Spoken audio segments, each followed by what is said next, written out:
Hello friends, কেমন আছো সবাই? আশা করি ভালো আছো।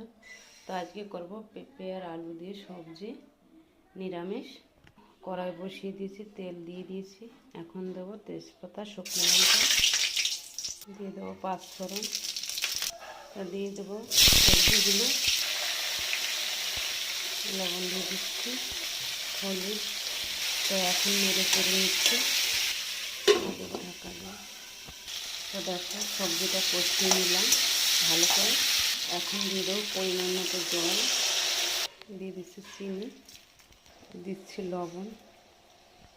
2-3 মিনিটের জন্য ঢাকা দিয়ে দেবো। এখন বন্ধুরা আমার সবজিটা রেডি হয়ে গেছে, এখন নামিয়ে নেব। সবজিটা হয়ে গেছে, এখন করে নেব। পরোটা করব।